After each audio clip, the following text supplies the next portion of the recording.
اچھے طریقے سے گزارو، زندگی کو زندگی بناؤ، یہی دین ہے۔ لیکن لوگوں نے نا کچھ کہانیوں کا سہارا لے کر، کچھ طرح طرح کی باتیں بنا کر لوگوں کو پریشان کیا۔ خود اللہ تعالیٰ نے قرآن مجید میں بتایا ولی کون ہوتا ہے۔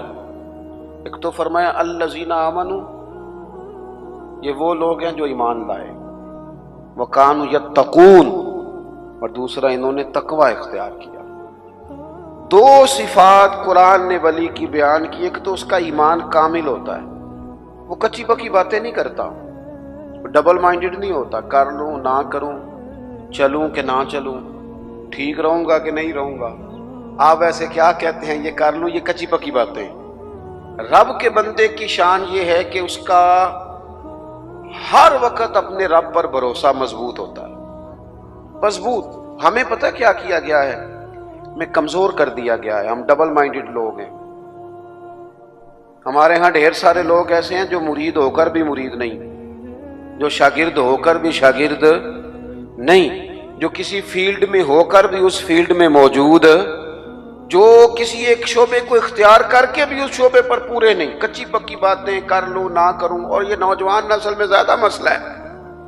ایمان کہتے ہی اس چیز کو ہیں جو پوری طرح راسخ ہو جائے، جو دل تک اتر جائے۔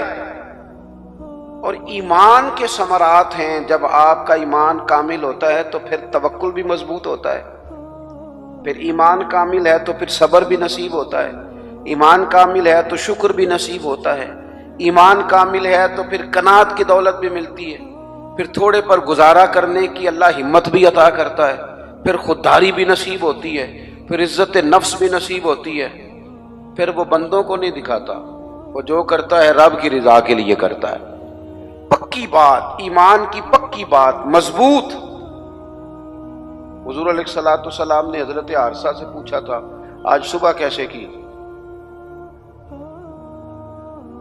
عرض کی حضور اس حال میں کی ہے کہ میں پکا مومن ہوں۔ تو محبوب نے فرمایا تمہارے ایمان کی دلیل؟ عرض کی حضور جنتیوں کو جنت میں جاتا دیکھ رہا ہوں اور دوزخیوں کے فیصلے ہو رہے ہیں، یعنی یہاں سے لے کر جنت میں جانے تک ہر چیز پر میرا ایمان پکا ہے۔ مضبوط افکار ہوں، پکی باتیں ہوں، عزم کر لے، کوئی ضروری نہیں بندہ جیت ہی جائے، ضروری نہیں۔ بدر میں اللہ تعالیٰ نے مسلمانوں کو کامیابی دی تھی، احد میں ذرا تھوڑی مسلمانوں کو وقتی طور پر پیچھے ہٹنا پڑا تھا۔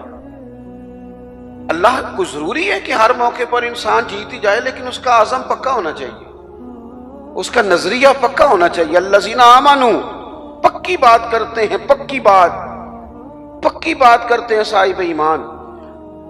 حضرت مولا علی شیر خدا کرم اللہ تعالی وجہہ الکریم بیمار ہو گئے، حالت بہت زیادہ تھی اور اس کی وجہ سے نکاہت ہو گئی، کمزوری ہو گئی۔ اٹھ کے کھڑے ہوتے تھے تو بظاہر جسم پہ راشا تھا، کامتا تھا وجود۔ ایک صحابی تیمارداری کے لیے حاضر ہوئے اور جناب مولا کائنات کو دیکھ کر کہنے لگے میرے بھائی علی آپ تو بڑے کمزور ہو گئے، تو مجھے تو خدشہ ہے کہ اسی علالت میں کہیں رب کی بارگاہ میں آپ کی حاضری نہ ہو جائے۔ تو مولا علی شیر خدا نے پتہ کیا فرمایا؟ فرمانے لگے تو فکر نہ کر، مجھے کچھ بھی نہیں ہوگا، تو بے فکر ہو کے جا۔ کمزوری پوری ہے، لیکن نا ایک بندے کو ڈاکٹر نے کہا ہے رپورٹیں دے کے کہ آپ کی رپورٹیں بتاتی ہیں کہ دن ذرا کم ہی ہیں، لگتا ہے، رپورٹس کہتی ہیں۔ تو کچھ ایسے ہوتے ہیں جن کو دن بتایا تھے تو وہ گھنٹے بھی نہیں نکالتے، وہ گئے۔ اور کچھ کہتے ہیں ڈاکٹر تو ٹھیک ہی کہتا ہوگا پر اپنے علم کے مطابق ہی کہتا ہے نا، ہوگا تو وہ جو میرا رب چاہے گا۔ یہ لوگ مضبوط ہوتے ہیں، ان کے اندر کچھ ایسی چیزیں ہوتی ہیں جس سے مضبوطی پیدا ہوتی۔ حضرت مولا علی شیر خدا کرم اللہ تعالی وجہ الکریم فرمانے لگے تو بے فکر ہو کے جا، مجھے کچھ بھی نہیں ہوگا۔ اس نے کہا جی آپ بڑے شدید کمزور ہیں، نکاہت ہے، حالت آپ کی بتا رہی ہے۔ تو حضرت علی فرمانے لگے مجھے کچھ بھی نہیں ہوگا۔ کہنے لگا جی کوئی اس کی وجہ؟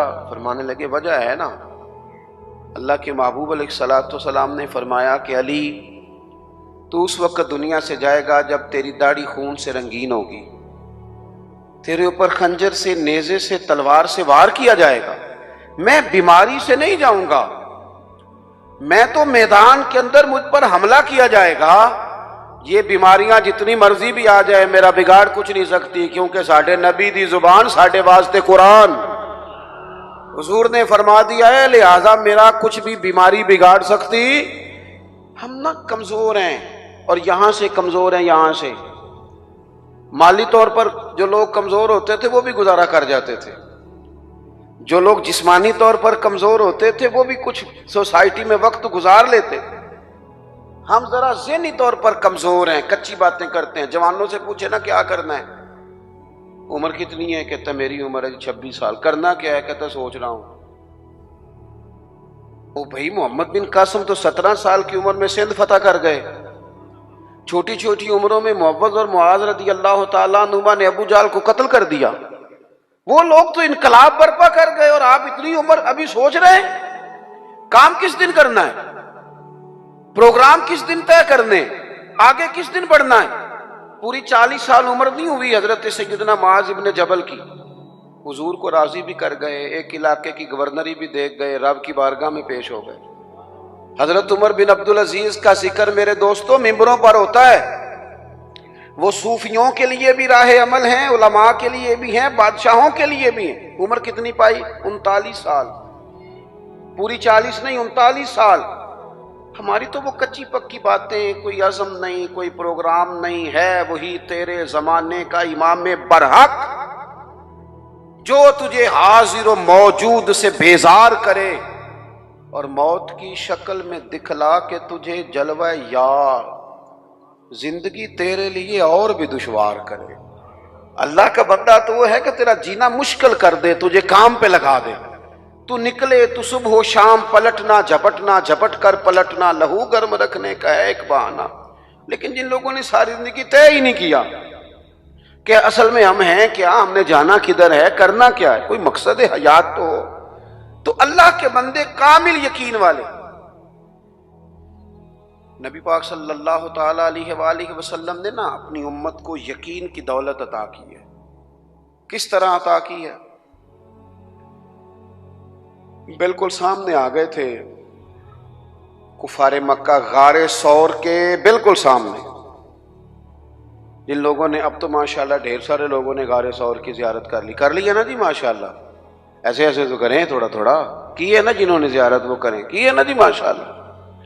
اور جو کار آتا ہے وہ آ کے پھر اللہ خیر کرے اپنی شان بھی بڑی سناتا ہے کہ میں جی ماشاءاللہ چلا گیا تھا۔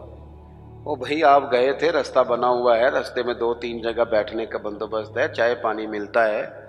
پوچھو صدیق کی بیٹی سے، حضرت اسماء سے، جو رات کے اندھیرے میں جاتی تھی کھانا دینے، اور بیٹی ہو کے رات کو جاتی تھی۔ کون اندازہ کرے گا جناب ابو بکر صدیق کی وفاؤں کا؟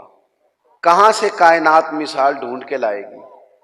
پباں پار قدم نہیں جے لاؤندا تے سور پہاڑ تے چڑھیا جاندا تے او پہ جاندا جے یار نبی دا، او پہ جاندا جے یار نبی دا تے اے اصلی دلدار نبی دا۔ میرے عزیز، غار ثور کے بالکل باہر نا ایسے دروازے پر ایک چھوٹا سا سوراخ ہے، دائیں طرف دیکھے وہاں سے نا پیر نظر آ رہے ہیں، کافر آ گئے۔ حضرت صدیق نے کہا حضور وہ تو آ گئے۔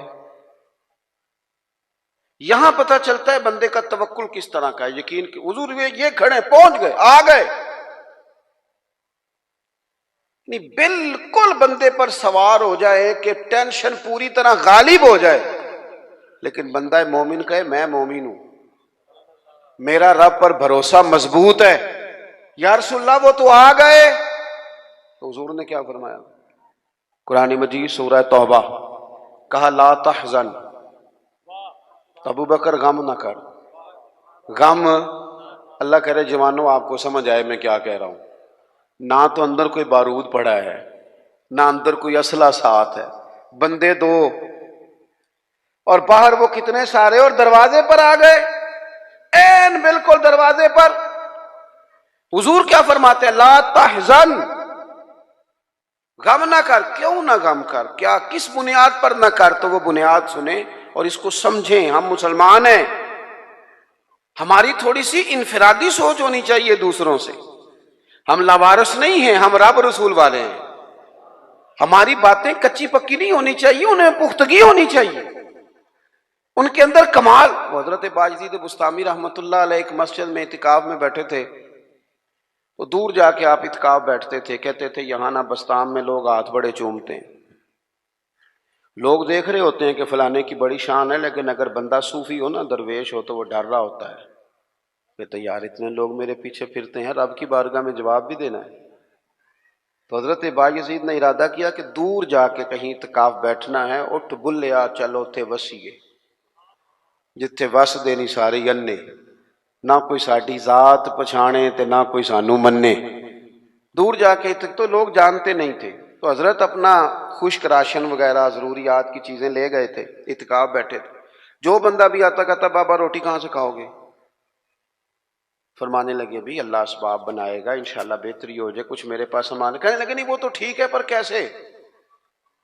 میں کہا میں کہہ رہا ہوں اللہ دے گا، اللہ تعالیٰ کو کسی واسطے کا محتاج تو نہیں، معاذ اللہ، وہ دے گا، اگرچہ دنیا اسباب سے چلتی ہے پر کچھ چیزیں میرے پاس ہیں، لیکن وہ جو بھی آتا نا، روٹی کہاں سے کھاؤ گے؟